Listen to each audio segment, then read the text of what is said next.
Hello, everyone, and welcome back to another episode of the Barely Bookish podcast. We are once again talking about Sense and Sensibility with my cousin Allison.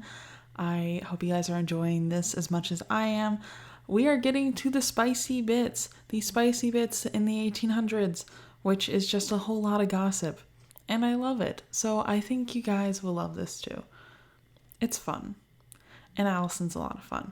So, yeah, without further ado, let's get into this episode of Sense and Sensibility.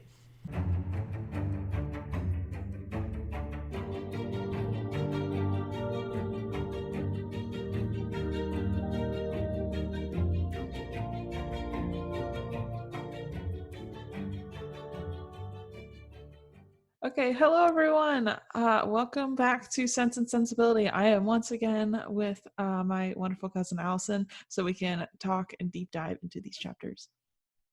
Let's do it.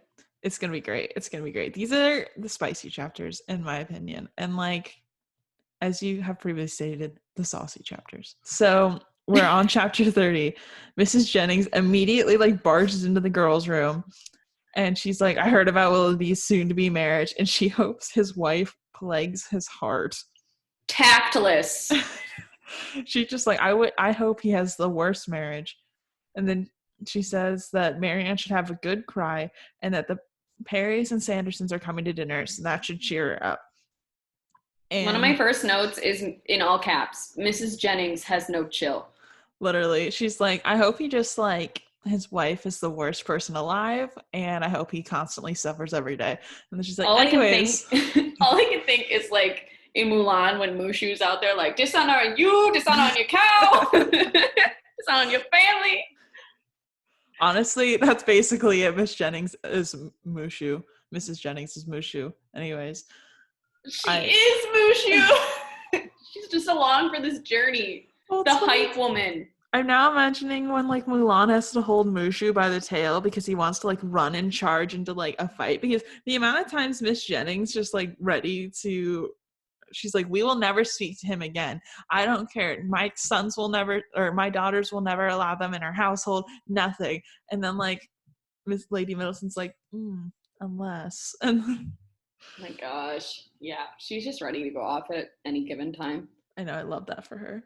So then Marianne goes to dinner and tries to pull it together, but she does not talk at all. And everyone's like, oh geez. And they try and spoil her.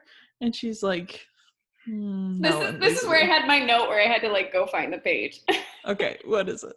It's not that funny. I just think it's very funny. So in the movie, Mrs. Jennings barges into the room right after she finds out.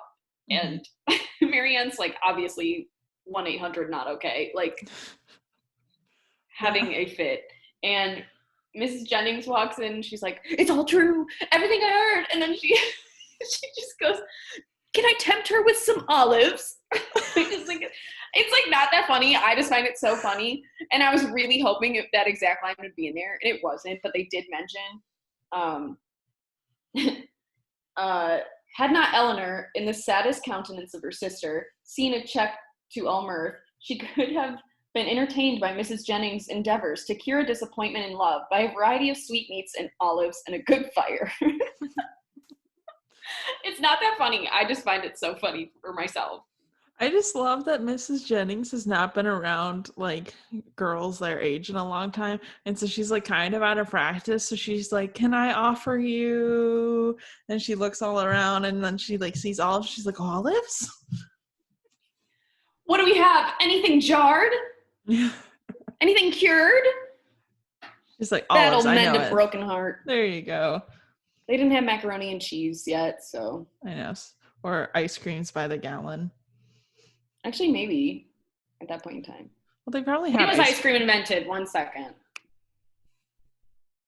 I know that it was Google search. Yeah, that Google search, so scholarly. Ice cream, like food, was first eaten in China in 1897 AD. Okay, so they definitely ice cream existed. I do think also there's something with a 200 BC, so even Jesus could get some ice cream. It sounds like if he was in China at the right time. I didn't know it was invented in China. I feel like they actually mentioned getting ice cream at some point in one of these novels. Yeah, I just had a brain fart. I like honestly wasn't sure. I know it wasn't like popular in America until later because obviously America's pretty well, colonized America's pretty new. So Yeah. at that point. Okay, back to I important actually stuff. think cows were brought over to America. I don't think they're actually native. But anyways, that doesn't matter. This is not an ice cream podcast. Anyways. We're also not the History Channel. The two of By us are any just stretch of the imagination. light Googling, wow, Jesus could have had ice cream. Anyways, was that at the Last Supper? That was not supposed to sound insensitive. I don't think it was insensitive. I just think it's funny. That's fine. I can live with that. So Miss Gray, who Willoughby is going to marry, is absolutely loaded and is 50,000 pounds a year. And I was like, yeah, all right. Okay. Sounds good. Like That's a lot of money. She's loaded. Shocker. Yeah, not surprised. Willoughby, you shallow piece of crap. Yeah. And apparently Willoughby is absolutely broke right now for some reason. Like, I don't really know how that happened, but now he has no money. Well, I mean, you kind of find out he's super reckless. Well, yeah, true. But we ain't there yet. Yeah, literally. So Mrs. Jennings feels bad that she joked about the marriage, but she's like, I didn't know. And Eleanor's like, it's fine. There's no way you could have known. She's like, none of us knew. And then Mrs. Jennings thinks now that about being engaged. Okay. Yeah. And she thinks now that Marianne might go for Colonel Brandon. And Colonel Brandon came over to the party later, and Marianne's already in bed. And he comes over to Eleanor and tells her that he heard the news. I just had to laugh that Mrs. Jennings is like, oh, well, that's not going to work. Colonel Brandon, enter on cue. I know. She's like, okay, who else could we possibly pair her with? How about Colonel Brandon? He's always seemed nice, She's been gunning for that from the start, though. And she's just like, oh, but don't worry about his love child. Yeah, don't worry about that. My prediction isn't exactly accurate, but yeah, I don't think she's going to ever marry Colonel Brandon. Like, I don't think they're a good fit at all. I'm starting to wonder if Eleanor might, but I'm not sure. I mean, you can tell Marianne is very immature. Yeah. At this point in the book, she's kind of gotten a slap of reality with everything that's happened in this little section. Okay. I like that you didn't know. Yeah, she's got vomit on her petticoat already. Mom's spaghetti. So, yeah, thank you for finishing that. But it's obvious that she has a lot of growing up to do. Yeah, for sure.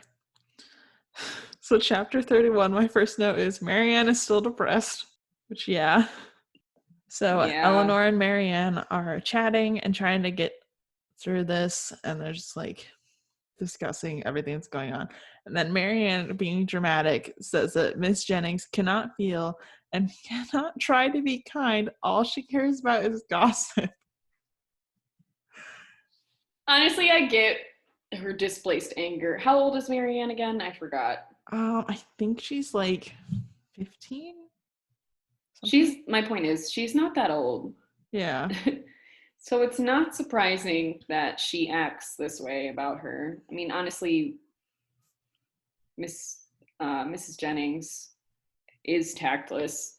Yeah. But doesn't do it to I don't think she has bad intentions. No, I don't think so either. I think she has bad intentions from the aspect of she wants the gossip, but she doesn't do it to hurt people. Yeah, I think she wants the gossip, but she also just she doesn't really have anything else to fill her day with, and she kind of doesn't her own kids are married and gone, and now she just kind of wants to talk to people and see what's going on. I don't think she's doing it to be rude or mean. Well, and Charlotte is her little clone. Yeah, true. So I think Charlotte's fun. I hate Lady Middleton though. She's not even in the movie from what I know. She's not introduced or anything. You just see good. See Sir John and Miss Jennings hanging out all the time. Love that. I love the idea of him just being best friends with his mother-in-law. Honestly, yeah. They seem to have a great relationship, which makes me happy. Yeah.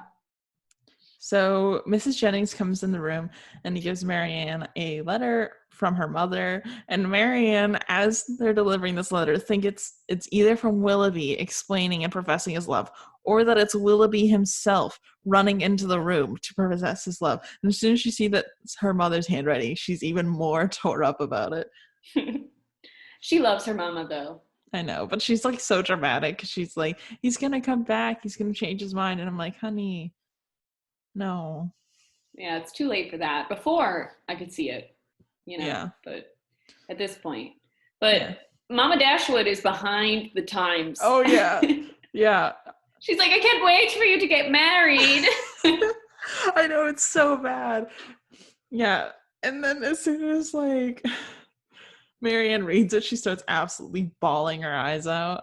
Well, and of course, Mrs. Jennings is the one that delivers this and is like, oh, it'll make you feel better. She has no idea what the contents are. Yeah. I mean, I could see her being the type that would actually open it, but to her, it's just like, oh, it's your mom. Like, this will help. And then her mom's like, you're going to marry Willoughby and be happy. And I'm like, she's like, no, I'm not. She's like crying. Mm-hmm. So Mrs. Jennings just like quickly leaves the room and then goes out in the morning, and Eleanor writes to her mother to tell her everything. And like as Eleanor's writing, Marianne's just like looking at the pencil moving and just crying. Eleanor really takes this one for her. Like, she takes the L. Yeah. She's like, I'll be the one to tell mom everything. I mean, yeah, I don't think Marianne could have sat down and wrote a letter at this point. No, there's no way. But that was a good sister moment. Yeah. So Colonel Brandon's back, and then Colonel Brandon kind of starts like talking to Eleanor, but like Marianne runs upstairs because she constantly avoids Colonel Brandon. And he like starts rambling, but he's there because he cares, and like Eleanor's kind of like, okay, like what's going on? And Colonel Brandon starts telling a bit of a backstory on how he loved a woman named Eliza, and she loved him as well, but she was married against her will to his brother because she had a large fortune. And like also Eliza was orphaned, so his dad was like her guardian kind of. So he could like just decide that, I guess. Well, he ends up taking care of her because otherwise she has no one. Yeah. So they grow up together, fall in love. Yeah. And then his brother was super unkind to her and did not love her. And after 2 years, they somehow got divorced. And then she died of consumption. And the child Colonel Brandon cares for is actually Eliza's child, with someone she met after the divorce. I think you can kind of assume that this is part of the reason the divorce happened. She's super unhappy. Yeah. But the only reason she gets so Colonel Brandon's brother is older, so he's supposed to like marry first. Yeah. So when they find out that they're planning to elope, Colonel Brandon and Eliza, the father makes her marry his brother. Thank you. And they get divorced, they don't say, but then you know that she has lovers. So yeah. But she was never happy. Yeah, I mean, she was married against her will. This dude hates her.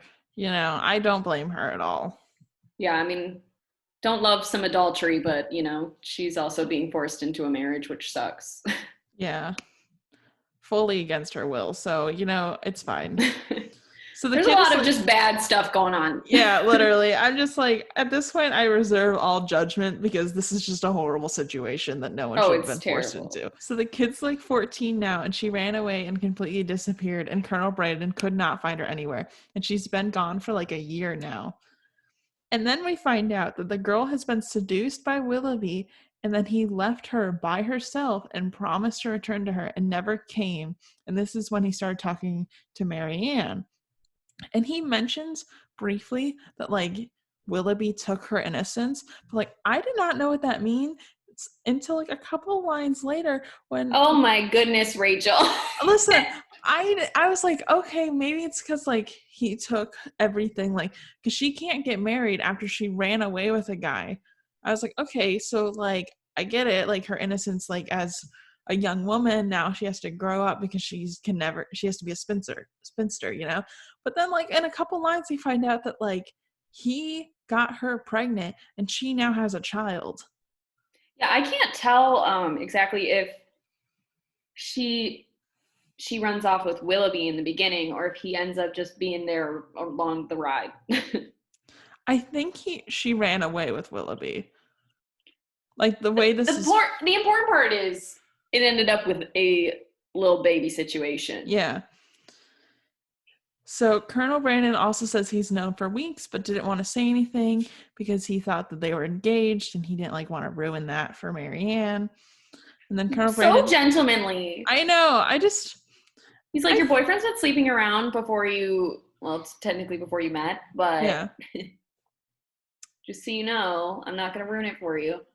I still feel like, but also I think if he had said anything before, she would not have listened to him. Like Marianne would have been like, no. And they would have taken it upon Colonel Brandon's character instead of Willoughby's and thought less of Colonel Brandon. Right. I don't even know if she would have believed him or. I don't think she would have. Just knowing Marianne as a character, I really don't think she would have. Also, how much do you love this friendship of Colonel Brandon and Eleanor? I love it a lot. I do. Like, I like it more in the book, I gotta say. I think it's great. I think it's adorable. They're just so nice to each other and it makes me happy. No spoilers. No spoilers. I do think that they might end up together. I was already starting to kind of think that anyway, so. I'm going to lead you all different places, man. Yeah. It might not be the right place. True. Like, but they're just really good friends and it just kind of makes me happy. So Colonel Brandon says that she should use her discretion when telling Marianne, but she hopes that it helps shine a light on his character. And then Colonel Brandon and Willoughby had one chat and Willoughby tried to defend himself. And then they made it sound like it was a duel. I know. I thought it was. And then they were like, but we both left unscathed, essentially. And I was like, yeah, so really I think it's a duel. Oh, you think it is a duel? Like a legit duel with a rifle, you know? Yeah. That's the way it sounded later because I thought it was strange. And then he said something about them being unscathed. And I was like, oh. It's very possible. I'm not really sure. It doesn't really matter. The point is he confronts him and Willoughby's annoying. Yeah. So this is where I was like, oh, she did actually have a baby because Colonel Brandon literally says like he took her and her baby and like brought her to the country. What a G. He's so nice. He's doing this just because he loved Eliza. What a Snape moment.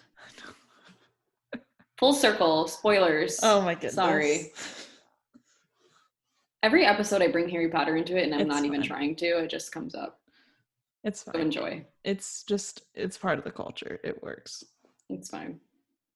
And then Colonel Brandon quickly leaves so Eleanor can get back to her sister and basically says like, hey, you can tell her just like you know her best and coming from you probably makes more sense. So Colonel Brandon does this to her all the time. Like, I don't want to be the one. I'm just a messenger. Like, yeah. And you're like, okay, sure. I mean, but it kind of makes sense. It's because he's like very polite. So gentlemanly.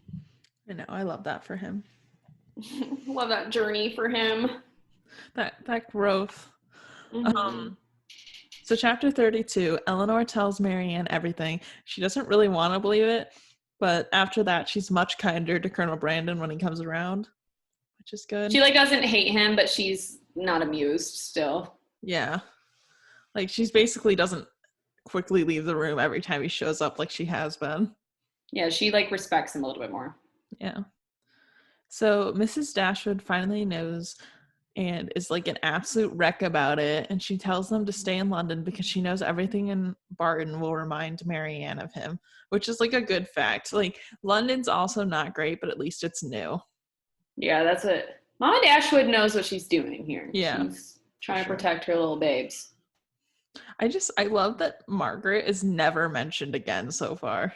Dude, she's in the movie kind of a lot. Like, she's not a main character, but, like, she has several lines. And then in the book, it's just funny because this is my first time reading it. So in the book, she, like, whenever she has a line that was in the movie, it's something that was like alluded to in the book. Like they said, like, oh, Margaret spoke out of turn. But And then like, Margaret's what did like, she say?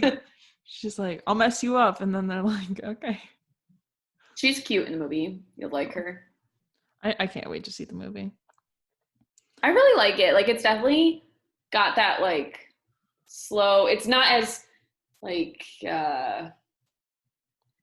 romanticized as the Pride and Prejudice movie is, which so good. But this one you have to just have a love for literature, I think. I don't know how this does not get as much respect as Pride and Prejudice, because like this has got spice, this has got flavor. Like, no, I love Pride and Prejudice, don't get me wrong, but like compared to a lot of works of literature, I'm like, why is this not as highly respected as Pride and Prejudice? Oh, I know.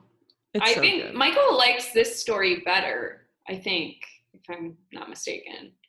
But I think he really likes the characters in this one better. Like, honestly, I think the characters are very well developed in this one. Yeah. I like So, Pride and Prejudice for the love story. I like this for the drama. true. But there is a love story. It's just not the center of it. Yeah. I think I kind of like that because like the center of this is just their lives, you know, whereas the center of Pride and Prejudice is a love story, and I like them both, but for different reasons. Well, and I think you could figure out by now, this isn't really a spoiler at this point in the book, but Pride and Prejudice, obviously, Darcy is Pride, Elizabeth is Prejudice. Yeah. And in this book, it's Eleanor. It's not Eleanor and her love interest, it's Eleanor and Marianne. So Eleanor is sense and Marianne's sensibility. Yeah, that makes sense. I was trying to figure out, like, because I could tell that Eleanor is sense, but I was like trying to decide who ultimately was sensibility. So John Dashwood is going to be in town in February, and Mrs. Dashwood thinks that it might be good for them to see their brother, which, like, I disagree. No. John is so stupid. I'm sorry. I don't like John and Fanny. Like, they're not good people. Like, when they said at the beginning that John could have been a really good person had he married anyone besides Fanny, like, I wholeheartedly agree. But it's annoying and it's kind of rough.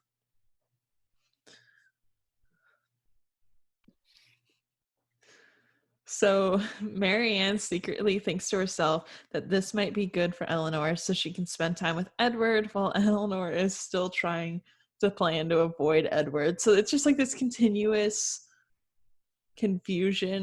not confusion, but miscommunication, I guess, between Eleanor and Marianne, because Marianne is not picking up the fact that Eleanor does not want to be around Edward at all. Well, because Marianne is the exact opposite. I know. She's like, they're in love. And Eleanor's like, okay. Eleanor made sure absolutely no one spoke about Willoughby in front of Marianne. Which, what a G move. I know. She's like, here, let me just help out. But that means that everyone talks trash about him to Eleanor, except Lady Middleton, who cannot be bothered to care. She's also determined to invite Mrs. Willoughby over because she thinks she's going to be a lady of good fortune. Dude, this book should be titled Times That Eleanor Took the L, you know? Literally. Because, like, Eleanor is basically just playing referee throughout this entire book, and Marianne's just like, I'm so depressed. And Eleanor's like, I've literally listened to an 8-hour lecture on Willoughby, so who's really the depressed one here? Basically. So within a fortnight, Willoughby is married and the new couple immediately leave town. And now good, get out. I know, I'm like, bye. Anyways. Poor Miss Grey. Wait till you find out your husband has an illegitimate child. I know. She's like thinking that like this will be his first time as well as it's hers, and turns out he's already got at least one child, maybe more. We don't know Miss Grey. We don't hold anything against her. It's true. Yeah, I just feel bad because now it's like she thinks she might be a first-time mother, and now she's got like a bunch of maybe he's got a bunch of kids. Yeah, and she's like, oh, okay, great. I would like that, and then I would like an episode of like Maury with the you are the father. And Miss Grey's like, no. Tears rolling down her eyes. Marianne's like the one that's like, yeah. So the Steeles are back and Eleanor is not happy about it at all. And then as soon as like they're near each other, Lucy's immediately being shady towards Eleanor. And the Steeles are trying to go see Marianne, but Eleanor's like, no, she's not feeling well. Like, no one can come see her. And they're like, we're her oldest friends. And she's like, are you though? It's more like y'all were around for like 2 months and we have no other options. Yeah. So like she successfully blocks them and then they leave. So chapter 33. Eleanor convinces Marianne to go to the store with her while Mrs. Jennings visits a friend. And like in this entire time, there's this weird side story about a man with trying to get like a it's a toothpick case. Yeah, toothpick case, which I didn't even write down in my notes because I was like, that's bizarre, but it comes up later. So now I'm telling you, dear listener. It's not even important. It's not important. It's just for you to like get a revelation of this man's character. Like he's stuck up and annoying. Yep. So that's shocker. That's the only reason I'm mentioning it now, because it comes up later, but I did not think it was important, so I didn't even write it down. So as Eleanor is finishing up her business in the shop, someone comes up next to her and she turns over and it's her brother, John. And she's like, oh, what's up? And John basically says he's sorry he hasn't gone over there yet, even though he's been in town 2 days because he's just been so busy. He's so polite though in this whole interaction because Fanny's not there. Yeah, true.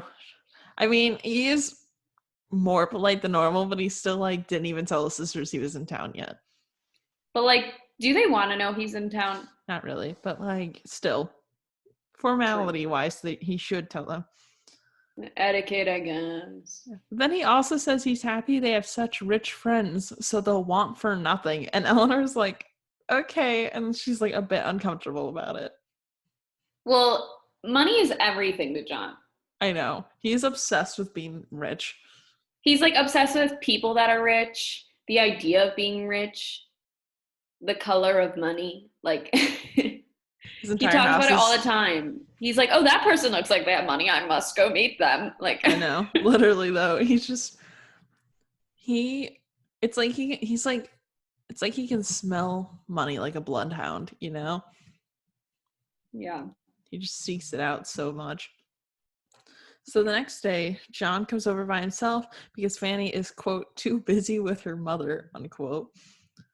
And mostly it's just too busy being stuck up. Yeah, literally. Jerks. Everyone knows basically that it's because Fanny could not be bothered to see Marianne and Eleanor, so she like didn't come. Honestly, though, are Marianne and Eleanor disappointed? No one likes Fanny, so it's better for this. Except John and their child. Yeah, Harry. And Lady Middleton in 5 minutes. Because Lady Middleton is a lot like John. Yeah. She's a lot like Fanny, too, which is why they all get along. See, I think Fanny's more conniving. I think Lady Middleton's just shallow.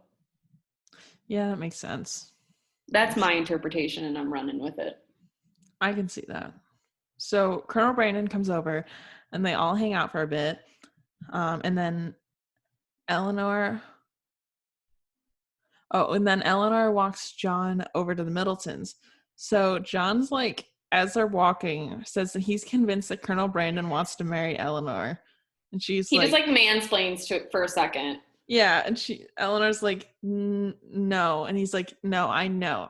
This is things that I know. I absolutely know this. I see you once a year, but I get it. Yeah, and she's like, okay. So John lets slip that Everett is going to get married if his mother has any say to Miss Morton. And if he does, she'll give him $1,000 a year. And Eleanor's like, oh, okay. And then John is complaining about not having enough money when the dude is absolutely loaded.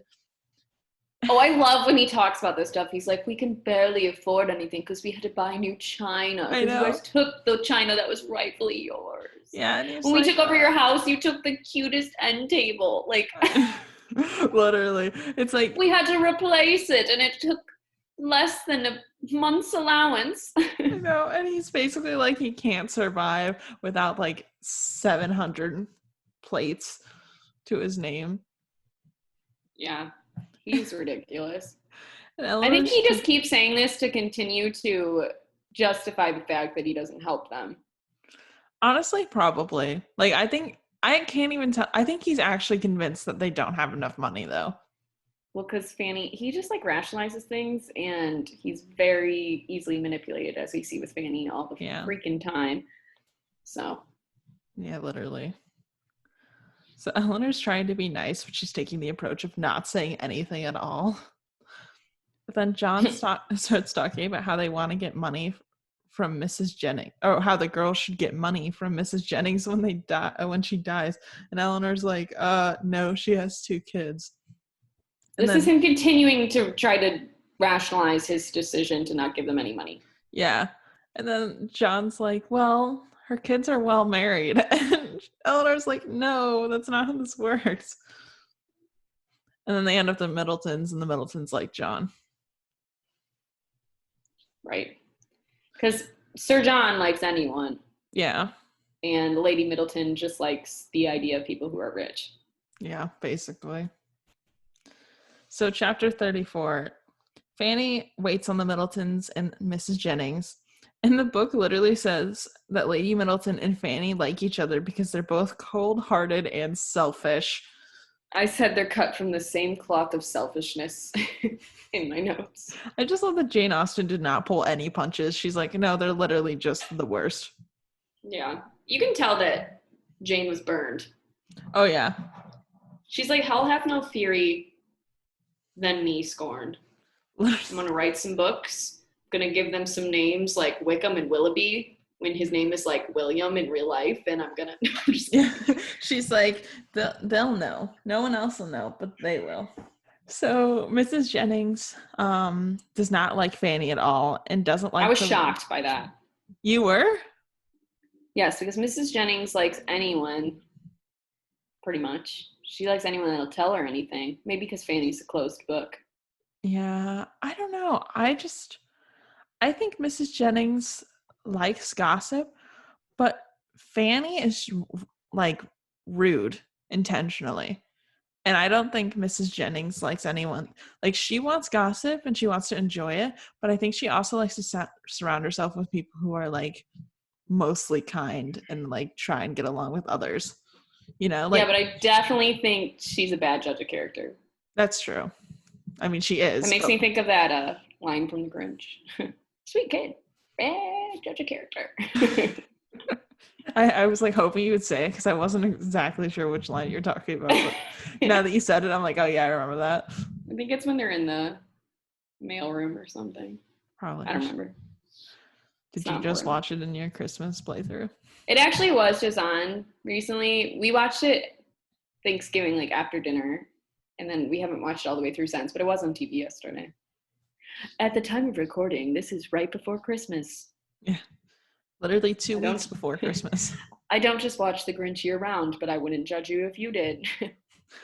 I mean, I watch it in year round, but I'm just kidding. I just said I wouldn't judge you. It's a good movie. Yeah. Oh, and she also does not, the main reason Mrs. Jennings doesn't like Fanny, though, is because of the way she treats Eleanor and Marianne. So, like, well, true.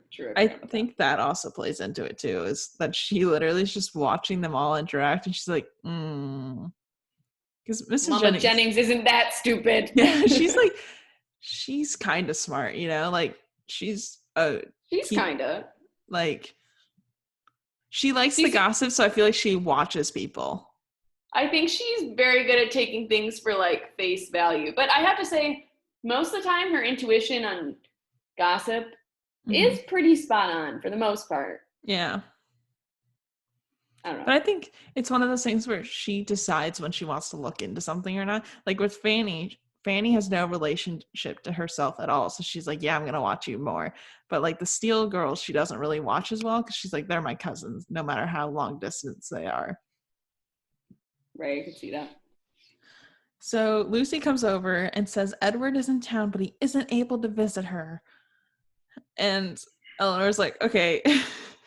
Dude, book Lucy is way worse than movie Lucy. She's so petty and annoying. Oh, I know. It was really prevalent in these chapters. I was like, oh my gosh, I hate her. Like, she's the definition of catty. Yeah, it's really bad.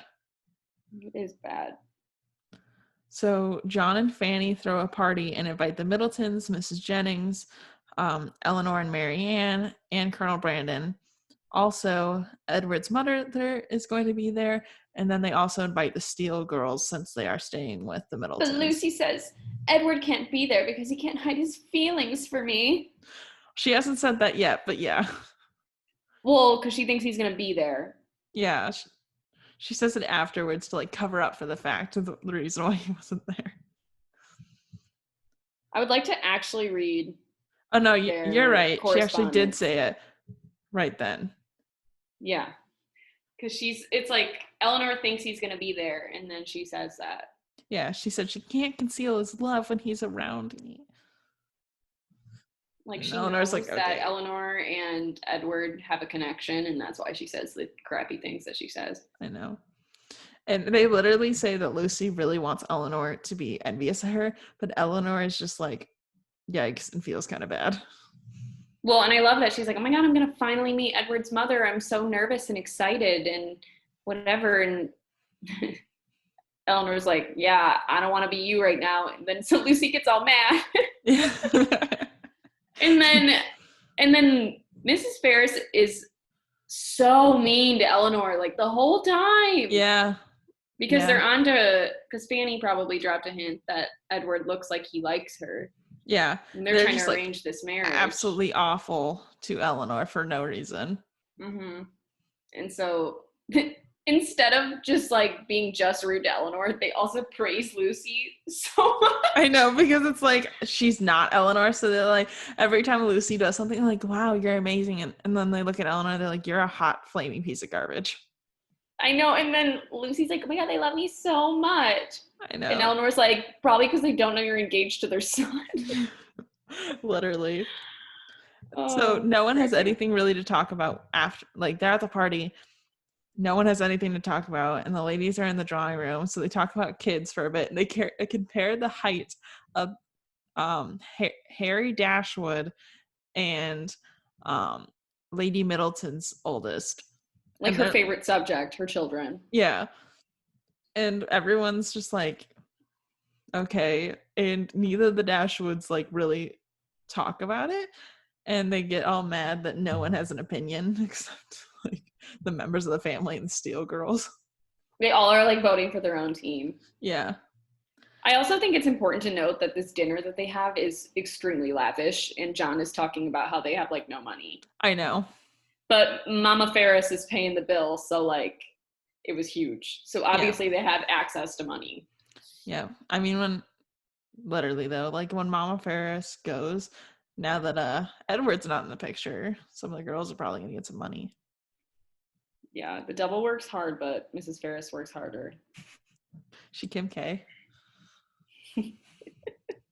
She's Chris K. There you go.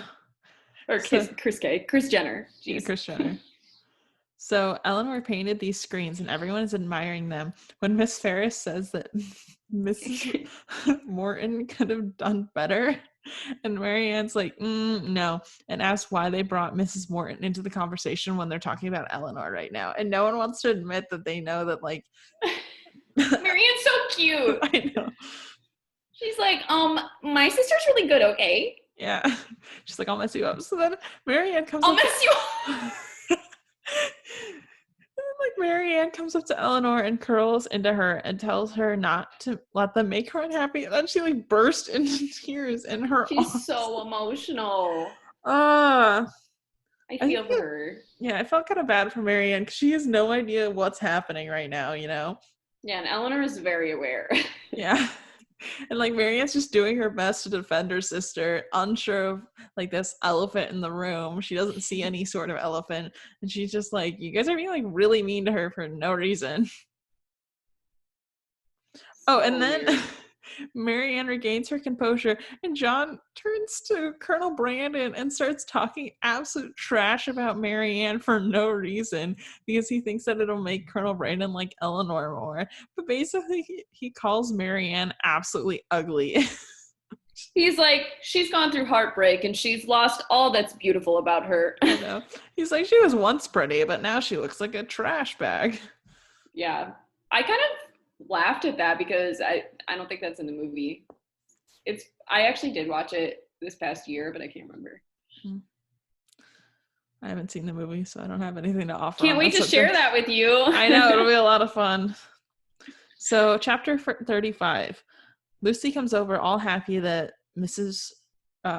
Farrar was kind to her yesterday. She doesn't. Did you just say Mrs. Farrar? I don't know how to say it. It's Ferris. Ferris? Okay. There's no S. That's annoying. Anyways. Mama F. Yeah, there we go. I'll just keep saying Edward's mother.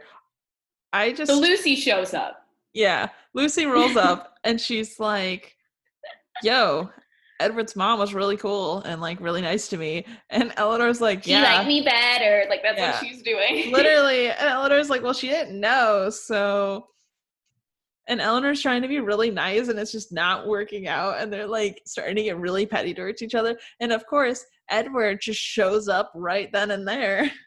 I have in all caps, boom, enter Edward. Mine is, oop, Edward shows up. I like yours better. So it's super awkward. Yeah, super awkward. And Eleanor recovers the best and welcomes him and like everything to the point where Lucy is like glaring daggers at her now. Well, she's dictating the conversation, Eleanor is, because like you can tell that they like really like that Eleanor and Edward really know each other, and she's like, what the hell? Yeah, literally. Like, basically, Lucy's like, yeah, or not Lucy. Eleanor's like, yeah, my mother's doing well. Things are great. The cottage is doing fantastic. We grew 8 shrubberies this summer. It's been a lot of wonderful, like, it's pretty one-sided. They even, like, specified that Eleanor's, like, supplying the entire conversation for everyone. Right. And Lucy starts being really shady, and Eleanor got Marianne to come down to like basically give them all a buffer. I thought that was so funny. She's like, 1 second, I'll go get her. Yeah. And then they're all like, okay, hi, Marianne. And like Lucy, I don't even remember what she said, but she said something super shady and Marianne defends herself and everyone is super uncomfortable. So Edward leaves pretty quickly and then Lucy like waits a single minute and leaves immediately after him. Yeah, and the whole time Marianne is like, what's happening? She's like dropping hints for Lucy to leave because they all know each other really well. And Lucy's just pissed. I know, Marianne literally is like, I don't understand why she comes over so much. Like, we don't like her. Well, and she's like, we're having this moment with Edward. Doesn't she know that she's not too many people in the room? Yeah. Yeah.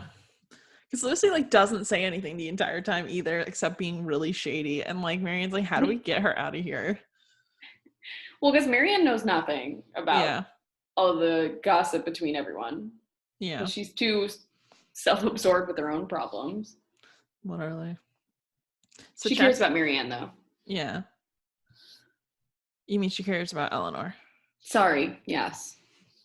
She also cares about Marianne. Yeah, she definitely cares about herself.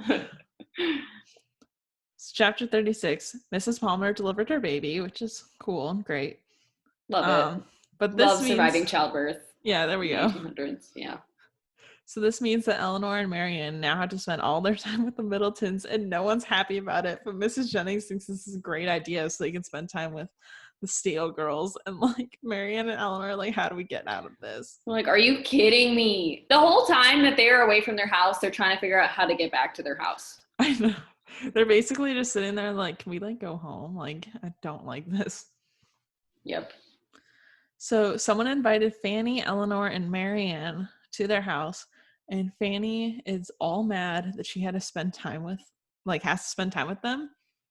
So basically what happened is they delivered the letter to where Fanny's staying, So people assume that they're all staying together. And Fanny's I like, thought that was oh so funny because like that would have been the proper thing to do is that like, oh, we're in town, your family, come here, we're closer relations, like yeah. stay with us. So they just assume that they're at her place and she has to send the carriage from her place so it doesn't look bad. Yep. I thought that was funny. I do think it's funny too. But it's just funny to me that Fanny's also very angry she has to spend a night with them. Oh yeah, I know. She's the worst. Truly. So Marianne is getting particularly annoyed with Miss Steele because she keeps asking Marianne about her financial situation. And like how much every single item of her on her gown costs, how many gowns she has, how much her laundry bill is every month. And like I forgot that they said that. I wrote it down because Marianne was so annoyed about it and I thought it was so funny. Marianne hates like everyone that isn't her immediate family in Willoughby. Yeah. Now Willoughby, but yeah, that's true. She doesn't like Willoughby at this point, but and then who should we meet? But Megadouche. Yeah, Robert. I was literally, as soon as we met Robert and she like spies him, she realizes that like, oh, that's the guy from Toothpick Shop. Basically, I wrote meets Megadouche, same toothpick case douche from the jeweler. Yeah, I was like, are we supposed to hate him? And then he's like basically mansplaining why their cottage is superior to all homes. And I was like, yeah, we're definitely supposed to hate him. He's like, I love them. They're so petite and small. Yeah, and she's and you don't need as much staff. Yeah, and he's like, oh, I know you. She's basically like, oh, I know you live definitely in like a giant mansion. So this is, and then he basically talks about how he like everyone comes to him for like everything they have in their life, and he mansplains absolutely everything. He's so annoying. Super annoying. So John tells Fanny that they should probably invite Eleanor and Marianne to stay with them. And Fanny says they couldn't possibly do it because she already invited the Steele girls to stay with them. And then he's like, oh, yeah, that makes sense. And then she quickly runs away and writes a letter to the Steele girls to invite them to stay with them. So stupid. Yeah. And then I have a note of they love the Steeles, give them gifts, and call them by their Christian name. Yep. I always think that's funny when they say it that way. True. And then we're on to volume 3. Okay, so chapter 37. So it officially came out that Edward and Lucy are engaged because Nancy Steele goes and is like, oh, we're all having a great time, and walks up to Fanny. Hey, did you know they've been engaged for a year? And I'm like, Nancy. Wait, why? okay, is her name Nancy or Anne? I think it's Nancy Ann. Okay, because at one point I'm like, dude, I thought this was the same person. I'm so confused. I know. I'm pretty sure it's like Nancy Ann or something like that. Well, it's because everyone's getting along so well. She's like, oh, well, then you'll be delighted to know. And everyone's like, what? And then so Fanny is like, what are you talking about? Like, what's happening? And like kicks the Steeles out of her house. And like John had to bribe her to allow them to like pack up their stuff. So it's so dramatic. It's funny in the movie too. Yeah, I can't wait to watch it because I was just like laughing as I was reading it. So Mrs. Ferris doesn't even know yet. So Eleanor's like kind of worried about Edward. Like his well-being, his safety. Blink once, Edward, if you're in trouble. Blink twice if you're okay. So Eleanor has to go tell Marianne everything because Marianne still thinks that Eleanor is going to end up with Edward. Okay, so this is how it goes. So Mrs. Jennings hurries in because she's coming back from staying with Charlotte. Mm-hmm. Because Charlotte just had the baby, so she's just chilling with her for a bit. But then the doctor was over to check on Charlotte and the baby because they freaked out because they're first-time parents about like something stupid. Yeah. So the doctor came over, and the doctor tells them all the gossip because Fanny needed a doctor. Yeah. From hearing all this. I know. Which also, what a HIPAA violation. I don't think they had HIPAA. That's all I could think of when this happened was, wow, okay, no integrity. Literally, he's like, I probably shouldn't tell you this, but like, hey, guess what?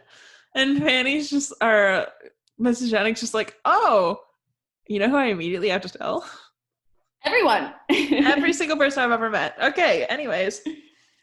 So So Eleanor's like, finally, I can tell you, Marianne, before you hear it from frickin' Mrs. Jennings. yeah. And so Eleanor goes and tells Marianne everything.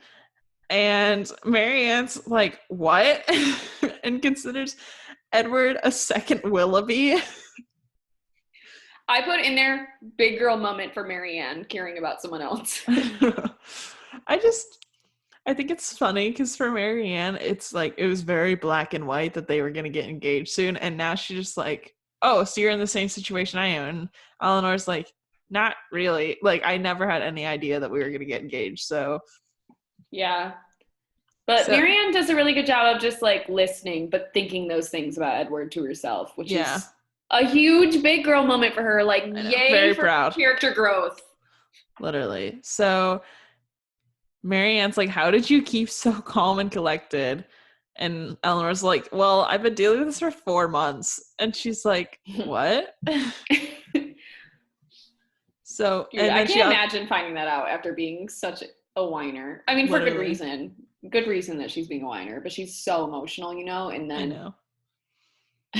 this whole time she's just been like using and abusing Eleanor. Yeah, and Eleanor's like, yeah, like, man. Yeah, girl, I'm aware of what's happening. Yeah, I definitely feel that. So Marianne has promised to be civil at Eleanor's request because she's like, I really don't want to deal with the drama. And like Marianne's like, heard, okay. And then John comes over and says that Fanny wishes they invited his sisters over instead of them. And the girls, like, he pauses to like be thanked for that. And the girls don't say anything. He's so dumb. He's like, Fanny's in hysterics. You should have stayed with us instead of the Seals after their deceit. Yeah, and they're like, okay. They're like, dang, we never really wanted to stay there anyway. Yeah, literally. And they're trying to get Edward to break off the engagement, and he's like, no. And so his mother says she will prevent him from any profession and never see him again if he continues this engagement. And overall, Edward has been completely dismissed from his mother, and no one knows where he is. Mama F is a jerk. Literally. And everything that would have been Edward's is going to Robert. Yeah, I think Edward's the oldest, I think. Yeah. And Robert's the baby. Mm-hmm. I think. Yeah. And like, so it's not a good look. And everyone like expects... It's not a good look, especially since he's the oldest. I know. And like, the funny thing to me is that John thought they were all going to be like on his side, and no one was. So he like leaves, and after he leaves, the three of them talk trash about him. But Mrs. Jennings has a sweet moment at the end of this chapter where she says that she will take Edward in. Yeah. If he needs it. I know. See, she is a good person. Yeah. Like, He's just not very smart about certain things. Yeah. I do think Mrs. Jennings is a really good person, and I like her. You didn't like her that much at first. I didn't like her that much at first because all she was to me is like a gossip, and now she's like an actual human with like other personality traits, and I'm like, okay, I like you now. I personally enjoyed her as just the gossip because she was just a freaking nut. I don't know. I'm not like one for gossip normally, so like. Oh, me either, but for this story, she's important, I feel like. I know. Now I've warmed up to it, you know? I didn't have like the full story to like love it at the beginning. If that makes sense. Yeah. I mean, I feel like that happens with most books. Good books, anyway. True. So chapter 38. Eleanor and Mrs. Jennings are walking around town when Mrs. Steele shows up, and Mrs. Jennings literally tells Eleanor to get the details of what happened. And Eleanor's she's okay. Ready to spill, I bet. Just pry that can open. Yeah. And Eleanor's like, okay. And then she like runs away. I know. I just imagine her being like, hey, find out everything you can. Okay, bye. And like runs. Yeah, basically. That's really what she did. I think that's so funny. Like I personally just find her so amusing. Yeah, she has no tact. Literally. And I'm sure that everyone heard her, and because she probably can't actually whisper, and that's how I imagine her character. I imagine that too. That would be so. I wish she's that was about in the to movies. spill it all. Like she's kind of hard of hearing or something. Yeah, her hearing aids are turned up way too quiet. Like, yeah, in 1811. Yeah. So people are saying, okay, so it's Nancy comes over, and it's like, oh, Nancy/Anne, I'm not sure. I can't remember. So she's like, people are saying that Edward won't have Lucy. And Eleanor's like, really? I haven't heard that. And she goes, really? You haven't heard that? Well, it's not true. Well, okay, this is funny because she gives like a completely different version of events where she's like, oh, he just loves her so much. Yeah. That he said that they shouldn't, like, he couldn't stand her being with him because, like, he's basically damning her to a life of poverty. Mm-hmm. And then Eleanor's just like, okay. Like, she's curious, so she does kind of want to know. Yeah.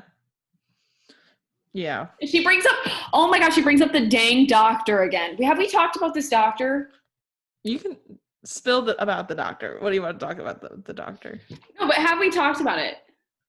We briefly mentioned it with the last thing, but we haven't. She just like she's like one of those people that like brings up her boyfriend in every conversation, and like he's not. Oh, it's the same doctor? It's the same doctor she keeps talking about. She's like, oh, so what if I'm wearing pink and it's the doctor's favorite color? How should I know? And then Eleanor's like, I literally didn't even ask. Like, yeah. Well, I didn't think I know that the doctor's her like soon to be boyfriend or whatever, but do you think it's the same doctor that treated? No, okay. Not the same doctor. I meant like it's the same doctor from like when they went into London. They met a guy that was a doctor or something, and then like I guess they hit it off, and now she brings him up all the time. And I just have a note in here.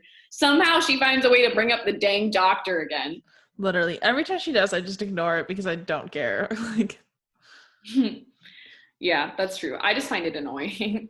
And she's like, oh, and Lucy's no longer mad at me for, ruining her life, but yeah, I don't know why. She's like, I don't know why she would have ever been mad at me. Also, I found out everything I know by listening at the door. And Eleanor's like, what do you mean you found it out by listening to the door? Like, you weren't in the room?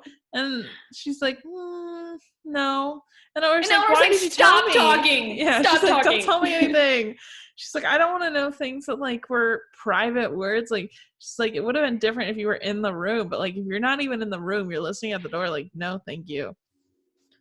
So Edward's gonna try and go into the church, and Eleanor, so like after all this, Nancy's like, okay, I gotta go, BRB, like, talk to you later.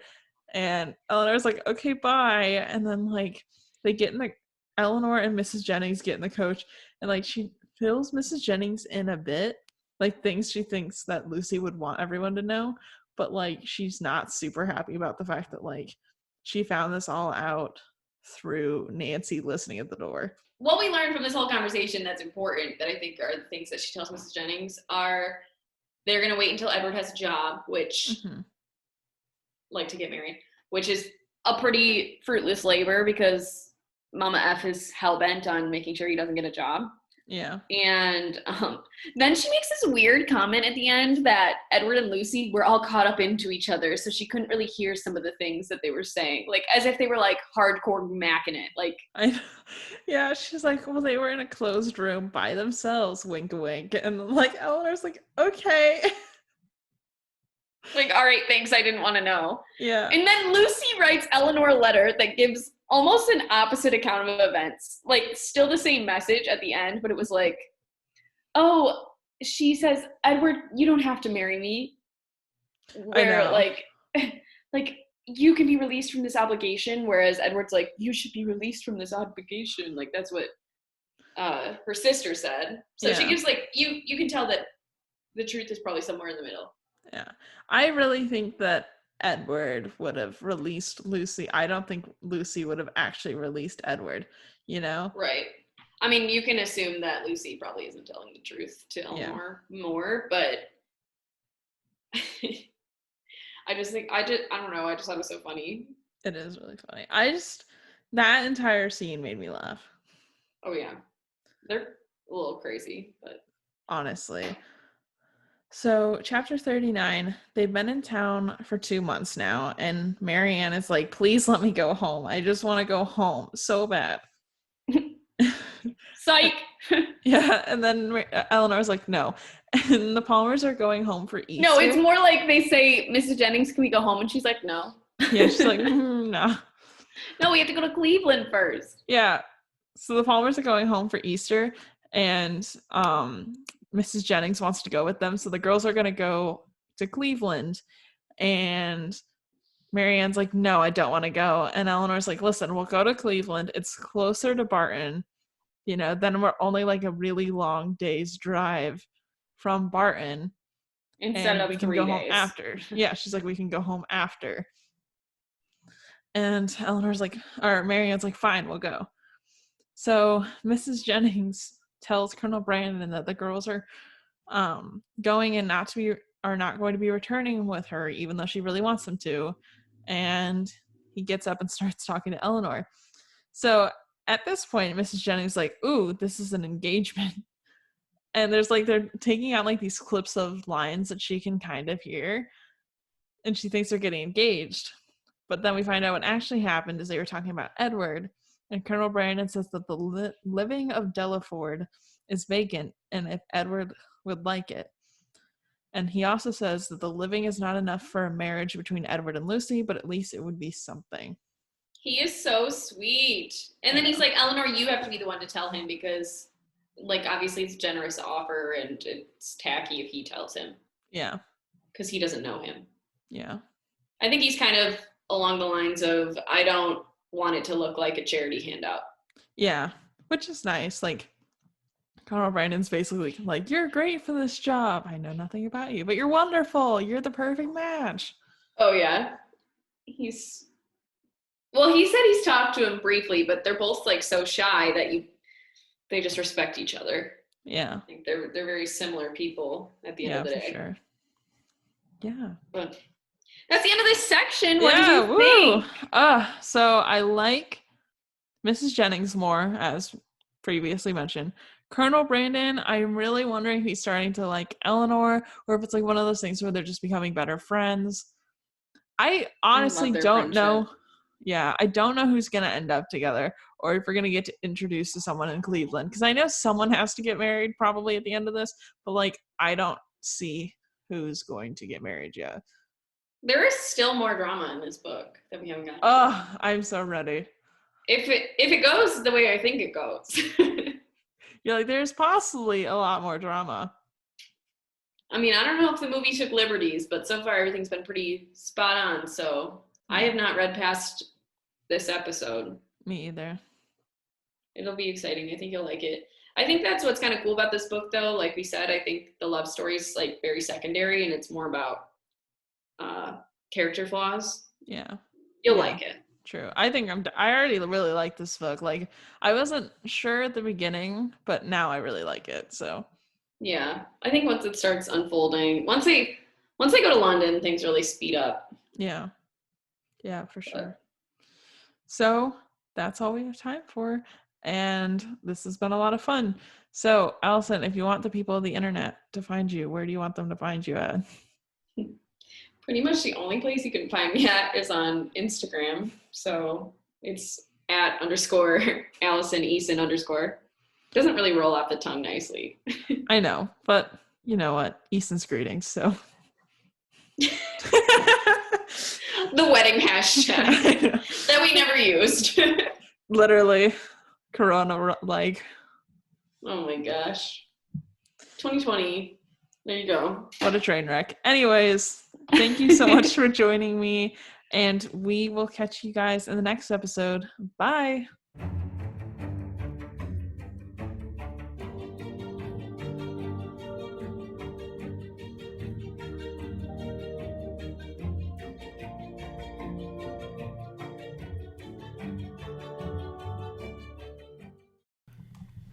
Thank you all so much for joining me on this episode of the Barely Bookish podcast. Next week, we will be continuing on our journey with Sense and Sensibility. We will just pick up right where we left off. So yeah, it's a lot of fun. I'm really enjoying this book. I think it's really, really good. I, in real time, when I'm recording this outro, I've finished it now, and I really, really liked it. But you guys will see all my genuine reactions as we read through it, which I think is kind of fun. I hope you guys are enjoying it. And we'll cover the movie as well. So if you want to watch that, be sure to, and then we can talk about it.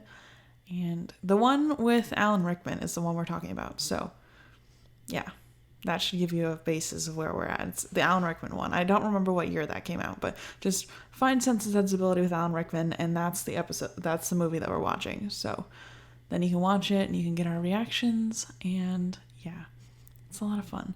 So if you want to find me, I am at Barely Bookish on literally everything. Like, I mean everything. We've got even Twitch at this point. We do Stardew at 7 p.m. I do Stardew. I don't know why I always say we.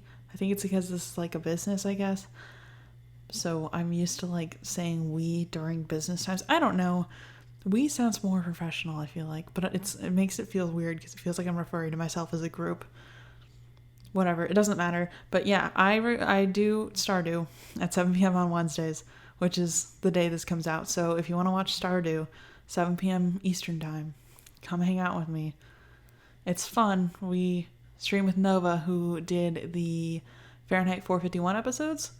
So if you like those, you'll like this. So yeah. Okay, that's all I've got to say. Thank you guys for hanging. I will catch you all in the next one. Our logo was designed by my little sister Sarah. Our theme song was by Raphael Crux on freep.com. And that's all I've got for you guys. Bye!